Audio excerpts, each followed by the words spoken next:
Welcome back to Morgan's video blog, Morgan's online blog in video format. Today I'm here to share with you writer confessions.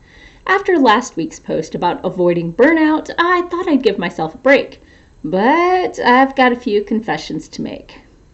On accepting limits. Writer confession number 1. I am indeed quite bad at taking my own advice. Once I've accomplished a daily goal or a weekly goal 2 or 3 times, I have trouble letting myself stop. See this blog. See me vlogging after getting home after midnight after a 14-hour day at my day job. See also my nano word count, which I said I was going to ease up on. Even when keeping up with this is not necessarily the healthiest choice. Instead of accepting the inevitable, I've buckled down and written past my bedtime every night since we last spoke. I wrote while on a date. I wrote at one of the 3 Thanksgivings I signed up to attend. I wrote through an evening visiting my mother. As a coder by day, I've taken my laptop from work home so I could meet deadlines and written during 3-minute compiling breaks. As expected, everything non-essential in my life has been sorely neglected, and I'm eagerly burning the candle at both ends, praying for December. On being a plantser. Writer confession number 2.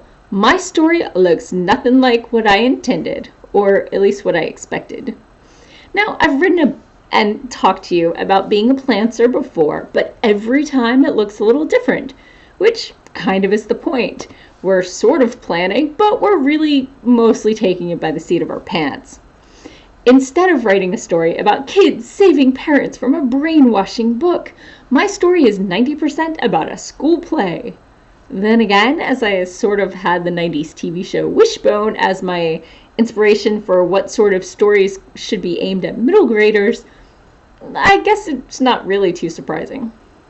There are several scenes in my novel that will likely get cut. They serve no purpose, although, of course, in edits I could always give them a purpose. Although I probably shouldn't repeat a breakfast scene unless I make breakfast part of my character's preferences? Why have I decided that my characters love bacon and breakfast foods?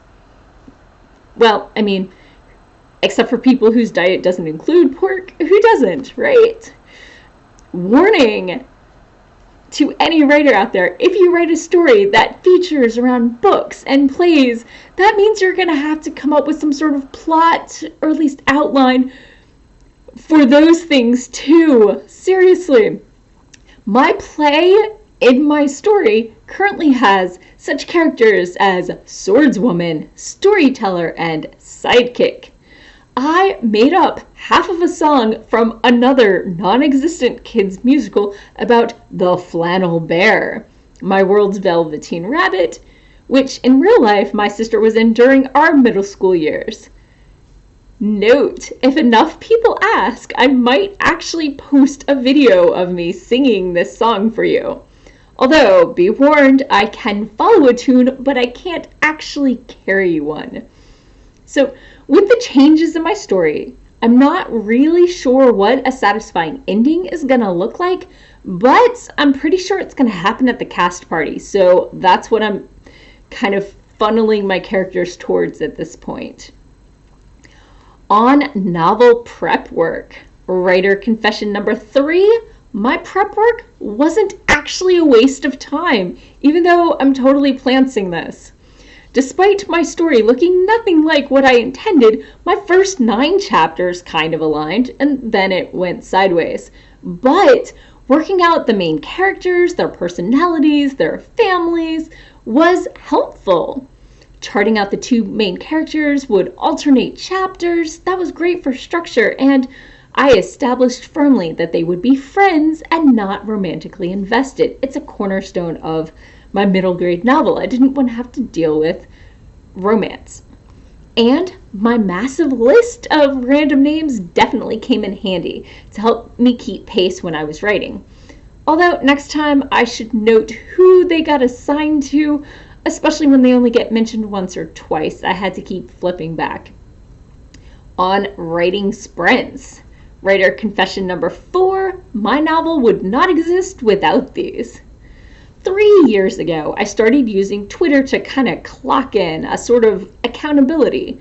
Usually something like, it's 9 p.m. and I'm clocking in. Like, literally.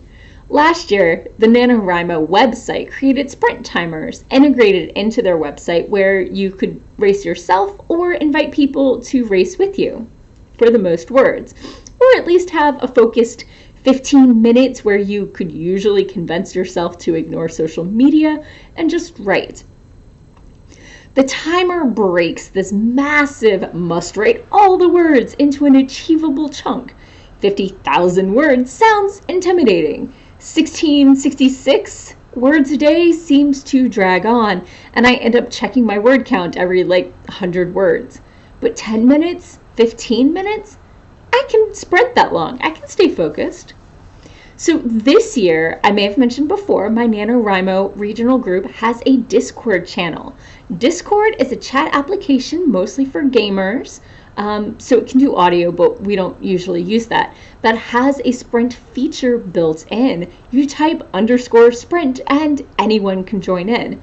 When the timer goes off, you enter how many words you've written and it tallies up the winner.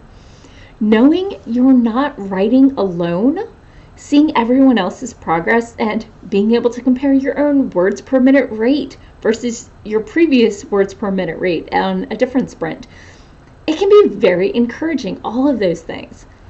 Or it can shame you into focusing better on your next sprint. I'll even sprint against myself if nobody else is on, but there are early writers, day writers, and evening writers. You can usually find someone on the channel. Next, and finally, on rewarding myself. Writer confession number 5, it's all about that TV and chocolate. Okay, well, maybe not, but I did get this huge box of dark chocolate orange truffles as my NaNoWriMo writing treat. I'll use them to help me stay focused every time I sprint. They've lasted a lot better than I feared. I'm not sure if I've slowed down my consumption of these truffles, or as I've gotten used to them and maybe it's a little overkill now, or maybe I just overestimated how fast I was going through the truffles when I ordered this box, because the store sells them in bags of 15 truffles and I got a box of 150. Yeah, I overindulged there. But this way I won't run out, and I was afraid they were seasonal flavors, so I mean, give me a break here. Now, my daily reward for getting my words in is getting to go to bed. Oh my god, my bed misses me. Oh, right, where was I? And if I have a spare hour, I've been catching up on the new Doctor Who, but really, I'm looking forward to December 5th with the arrival of Season 2 of The Marvelous Mrs. Maisel as my reward for making it through NaNoWriMo. So now I want you, confess to me. Does your writing look like what you expected it to? What about your writing process? And for all you non-writers out there, how do you handle deadlines and stay focused? Let me know in the comments below. Feel free to subscribe and let me know if you actually want me to sing that song about becoming a real bear. Tune in next week. See you then.